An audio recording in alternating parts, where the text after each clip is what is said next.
Thank you, Roberto, and thank you to the Scientific Committee for the invitation. So I will offer now the oncologist point of view. Just to recall what has been highlighted before by the two previous speakers, we made a major advance during the past 30 years or more with the classification, which makes a major difference for us in managing this type of tumors. As you can see, we started about 30 years ago just calling them carcinoids, a very generic definition, and then we moved to a definition which was trying to conjugate the morphological features with some, let's say, biological features here. The well-differentiated tumors, the well-differentiated carcinoma, the poorly differentiated. Clearly, it's a kind of a very heterogeneous type of definition. And finally, the one that we're using now, the WHO, about 4 years ago, which we have coupled the grading, G1, G2, and G3, with the mitosis or the percentage of cells that are replicating, because Ki67 actually expresses the labeling with an antibody, which is called MIB1, which actually just shows us how many cells are replicating, as you can see here. This is a grading one with less than 2% of cells replicating, between 3 and 20%, and more than 20%. So this type of classification is very important for us because clearly define very well 3 different types of diseases. And this is important also because it stratifies the outcome of patients. Because as you can see here, this is what happens to patients untreated with G1, G2, or G3. G3 have a very poor survival. These are more updated and recent evaluation. The Kaplan-Meier survival curves, so the estimates for survival of about 1,000 patients stratified by the WHO 2010 grade. And you can see again, G1, G2, and G3 clearly stratify 3 different populations of patients. And again, G3 have a very poor prognosis. Another important feature is that most of neuroendocrine tumors are advanced at the time of diagnosis. As you can see here, especially for pancreatic neuroendocrine tumors, about 50–60% of them are already metastatic at the time of diagnosis. And also there is a strong correlation between survival, 5 years, and metastasis. It's much more clear here in these histogram bars. These are the G1 and G2. Local, about 20 years almost survival expected. Regional, measured about 10 years, so there are long life expectation for these patients. But when you have G2 metastatic, the survival expected is much lower and is terrible for the G3, the poorly differentiated metastatic tumors. So there is a correlation between G1, G2, G3, and Ki67 and the survival and the metastatic status at the time of diagnosis. So let's take a look now to what type of intervention we can do under the therapeutic point of view, at least from the side of the medical oncologist, but also integrated with the surgeon and the nuclear medicine specialist. This is a very simplified signaling pathway that is sustaining the growth of these tumors and the angiogenesis. So we have the insulin-like growth factor and also the somatostatin, insulin-like growth factor receptor 1, which stimulates this signaling protein, very important, PI3K and AKT. This protein is important for growth, and this growth is mediated by mTOR. mTOR is a critical protein because it's a kind of relay of 2 different pathways. The proliferative pathways, which leads to tumor growth, but also the angiogenic pathway. This is the vascular endothelial growth factor, the main growth factor for vessels, which binds to its receptor, the vascular endothelial growth factor receptor, which is the main supporter of angiogenesis. Angiogenesis happens also through mTOR. So mTOR is an important protein mediating these 2 different pathways, proliferative and angiogenic pathway. So how can we intervene under a therapeutic point of view, which are our weapons, let's say? Chemotherapy is a direct way to stop tumor proliferation. But also we have somatostatin analogs working at this stage, or peptide receptor radionuclide therapy, or more recently, taking advantage of this molecular information, use two recent targeted agents. One is called sunitinib and the other one everolimus, which block the VEGF receptor and mTOR protein, respectively. And I will come back to this information later. A main problem also for the oncologist is that there is a limited amount of information on these tumors. First of all, it's a heterogeneous disease. So far, many individual treatment strategies. Treatments are mainly based on recommendations made by experts. Very little information on real-life numbers. And very limited number of control studies. You just imagine that we have only 6 phase 3 randomized studies. And we have about 34 phase 2, which is nothing in medical oncology. And not only, but 78% of these studies are single-arm, so there is no comparison with another drug. Only 1 out of 5 focus on a single tumor type. Many of them are mixed types, and we just mentioned the relevance of Ki67 and grading, and you just consider that grading and Ki67s are reported only in 37% and 12% of trials, respectively. So it's a very confusing scenario that we have to deal with. But of course, we need a basis on which to decide. In any case, we have to decide on something. And what are our bases? Histology, G1 or G2 versus G3, somatostatin receptor status and imaging, tumor burden, hepatic or extrahepatic, that's important, tumor growth rate, how fast is proliferating. Importance of radiology for us. Radiology is critical for us because there's no homogeneous pattern with different techniques, different type of treatments. For instance, this is the before treatment, and this is the imaging after transarterial chemoembolization, after a targeted therapy like everolimus, and after chemotherapy. You can see that not always the sides of what you look in the radiology correspond really to what is happening inside the tumor. And this is the reason why we are using different type of evaluation criteria. This is the most basic one, the morphological, but the RECIST is the one, as was mentioned before by Professor Pozzi-Muscelli, is the one that we have been using so far because the one that gives dimensional evaluation of the tumor.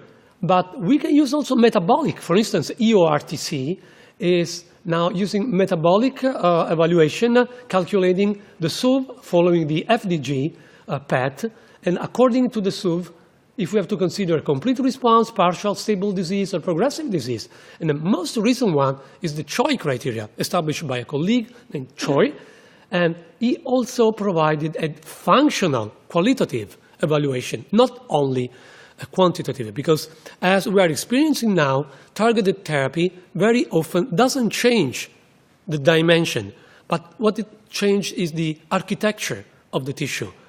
So don't look only at how big it is, but how it is inside. Another important information is that not always there is a consensus between gallium PET and FDG PET. We have a heterogeneous situation. This is a case of both positive. This is a case of gallium is positive and FDG PET is negative, and this is just vice versa. But FDG, as was stressed by Professor Pozzi-Muscelli before, is very important because, for instance, in the G1 and G2, so the good prognosis patients, FDG positive and FDG PET negative stratify very clearly a subpopulation of patients. So let's see how do we manage these tumors very rapidly. I'm just going to give you a quick overlook of what we are doing. Management of grade 1, 2, management of grade 3, and what are the guidelines that we follow for general management of these tumors. Progress during the past years.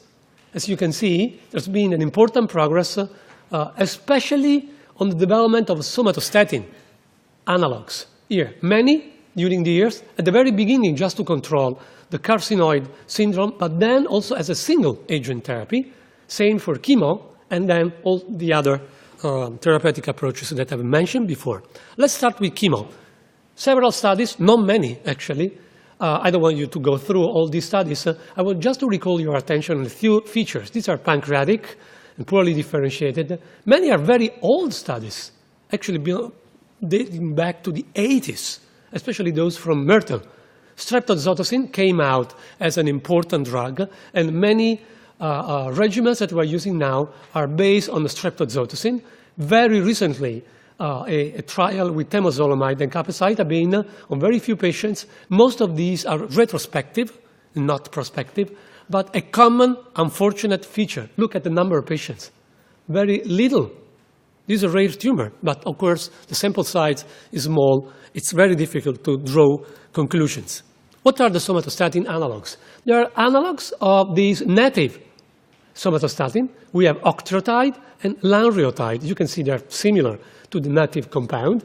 And they have direct antiproliferative effect, and they have an indirect antiproliferative effect. So we can also use them as a single agent because they're effective. There's a variety of studies, many studies in different settings, and also in different conditions. You can see major results are stable disease.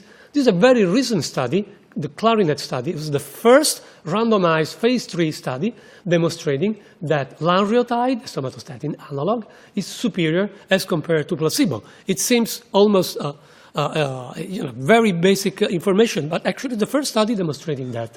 And these are patients with less than 10% Ki67. Peptide receptor radionuclide therapy. Several studies also in this case. Very interesting, this study from the Rotterdam group demonstrating that in well-differentiated and moderate like G1 and G2, you can accomplish very good results with PRRT. And basically looks like that the G1 are those getting the most benefit. So we're trying to figure out which are the patients that are getting more benefit from this approach. Apparently, in the different studies, the patients that have limited tumor load, not a big disease, a good performance status, and single metastasis, possibly no bone metastasis. This is a very good patient for peptide receptor radionuclide therapy. Finally, the targeted therapy.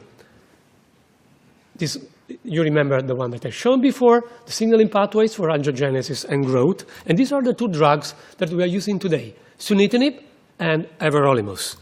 Two different studies, both appearing on the New England Journal of Medicine, same issue, one for sunitinib, the other one for everolimus. Similar design, except that in the case of everolimus, they included also G2, so a little worse population, G1 and G2. Here, only the G1. But if you look at the results, results are basically the same, doubling the survival of patients treated only with either sunitinib or everolimus, and also getting some responses. And you can see the rate of response is very low, because this type of targeted agents mostly give a control of disease, a stabilization of disease, a cytostatic effect rather than a killing effect. Several studies now exploring the role of everolimus or sunitinib, and also new information that came from the molecular work. We are doing a lot of this type of studies also in our group in Verona. New receptors and signaling proteins that have been defined, playing an important role in the angiogenesis and proliferation of neuroendocrine tumors. So these effectors now have become targets for new drugs. There are many new drugs with ongoing clinical trials. You can see many angiogenesis inhibitors, single or multi-tyrosine kinase inhibitors. The mTOR inhibitor is the one that I mentioned before. Novel somatostatin analogs like pasireotide and other drugs. So there is a lot of research ongoing on these new drugs. What is important for us is to find out how do we give and assign the different treatments to the patients. So what do we need, this is in general, in medical oncology, is to find out predictive factors of response to treatment. This is just an attempt to draw a list of predictive factors, predictive parameters. Somatostatin analogs like PRRT, as I mentioned before, low tumor burden, low proliferation of these tumors, no bone metastasis or previous chemo. The opposite for chemotherapy. Chemotherapy is better if the tumor is proliferating fast. This is for everolimus. And surgery was mentioned before. Now, let's move very rapidly to G3. This is a completely different story, unfortunately. G3, this is the morphology and Ki67, and this is the prognosis. Surgery of primary tumor is recommended only if no distant metastases are detected. No role for local regional therapy, somatostatin analogs, interferon, and also the PRRT, the peptide receptor radionuclide therapy. It's not effective. There are no data on adjuvant therapy. They are very similar to microcytoma, small cell lung cancer. So there is some indication for adjuvant therapy, but what do we have basically is chemo. We only have chemotherapy. Few studies, all of them give the same results. Duration of response, unfortunately, is very little. Standard chemotherapy, cisplatin plus etoposide. That's the standard that we use all over the world. So, going to the end, what are the criteria for therapeutic decision-making? Slow or moderate versus aggressive growth. G1 versus G2, if you want to make a separation in the good prognosis, of course, versus G3, which is a very bad prognosis. The tumor burden, how much disease is there? The symptoms. We didn't talk about symptoms. Professor Pozzi-Muscelli just mentioned at the beginning, but sometimes they can be really invalidating. If there is any intolerability to systemic chemotherapy, age, performance status, potential side effects. So we're trying to define algorithms. This is the algorithms of European Neuroendocrine Tumor Society. You can see, this is summarizing what just I said. Progressive, high aggressive, high tumor burden, chemo. Or eventually, at the end, target therapy. No progression, low aggressive, low tumor burden. We may also have a wait and see, just a watchful attitude, looking very quickly to the change in evolution of this tumor. If no chemo is possible, then use target therapy. G3, neuroendocrine, cisplatin etoposide, no other way. I don't want you to go through this, but this is an attempt from ESMO, our European Society of Medical Oncology, of 2012 guidelines to stratify even more, to give us better guidelines and have more precise indication on which type of treatment to which patient. Take-home messages. Grading, G1, G2 versus G3 separates two different diseases in neuroendocrine neoplasias. Surgery is the only curative therapy. Adjuvant chemotherapy may be considered only for these tumors. For the good prognosis, it's meaningless. New effective targeted therapies are available in these neuroendocrine tumors, but chemotherapy still has a role and should be integrated. It's not alternative to somatostatin analogs, local regional approaches, and radionuclide therapy. As we saw, advanced G3 tumors have a bad prognosis. Platinum-based chemotherapy is active but has a very short duration, and there is a desperate need for chemotherapy regimens and targeted therapies. And in this type of disease, it's critical, as the title of this session, the multidisciplinary approach. Different specialists working together, and we have the fortune to do that in Verona, are necessary for the better outcome and the better management of the patient. And I thank you for your attention.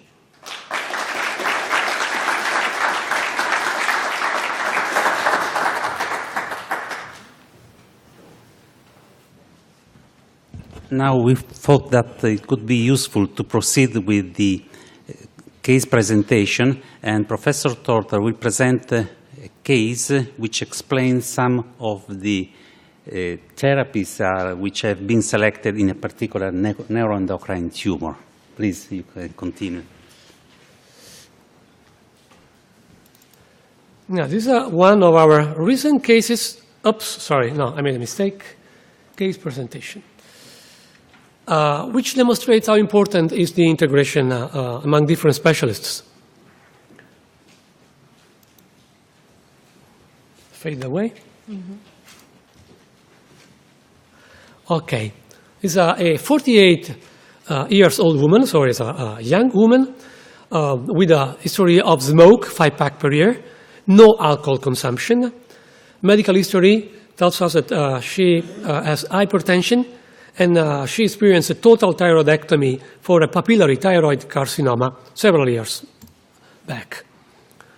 Clinical onset of the disease: abdominal pain, persistent diarrhea for about 1 year. Anatomical picture of the disease: an hypervascular mass in the head of the pancreas, about 4 centimeters by 4, infiltrating the cephalic segment of the Wirsum duct without clear cleavage plan, with the mesenteric vein and 5 bilobar liver metastases. On the PET scan, the pancreatic mass, the primitive, both positive for gallium PET and FDG PET, while the liver mets are positive only for the FDG PET.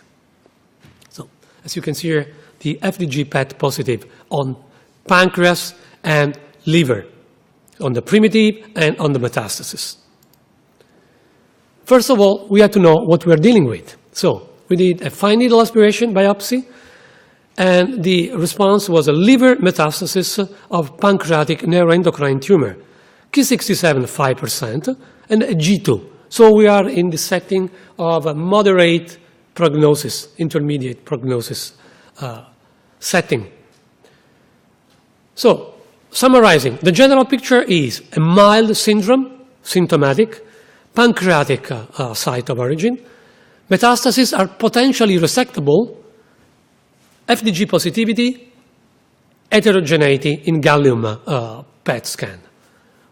What are the treatment options? Surgery. We prefer to delay this type of approach. The peptide receptor radionuclide therapy would be active only on the primary, because the pancreatic tumor, as I mentioned before, is positive for FDG PET and is positive for gallium PET. But the liver metastases are negative for gallium PET. So very likely the PRRT would hit the pancreas but would be useless on the liver mets. Chemotherapy is a reasonable approach. Everolimus, target therapy, is another reasonable approach. So what we did chemotherapy. We treated the patient for about 4 months in 2012, 3 courses of streptozotocin fluorouracil plus the somatostatin analogs. We didn't get very good results. Progressive disease in the liver, almost at the very end of the treatment, so a quick progression of disease. So we explore the second option, everolimus. And it was much better, the result. 1 year of treatment with a stable disease. As I mentioned before, we usually don't see a major shrinkage of the tumor, but stable disease is a very good result. Clear, albeit the heterogeneous tumor shrinkage. So we perform a perfusional CT scan in the Institute of Radiology of Professor Pozzi Muscelli. As you can see here, this is time 0, the basal, and this is after 2 months of treatment with everolimus. And you can see here in the target lesion and here with perfusion, and clearly also in this graphic how the reduction in the size and consistency of the tumor is conjugated, is paralleled by the reduction in the blood flow in the tumor. So this clearly demonstrates that the treatment with everolimus is effective and is hitting the tumor proliferation, but also the angiogenesis, because everolimus inhibits mTOR, which is a protein important for proliferation and angiogenesis. So this is a clear demonstration of the effect that we are obtaining. Finally, the patient was eligible for surgery. So Professor Claudio Bassi operated this young lady and provided a DCP with multiple metastasectomies, and then also added a radiofrequency ablation. Interestingly, the histochemical analysis showed, you can see, a kind of heterogeneous situation.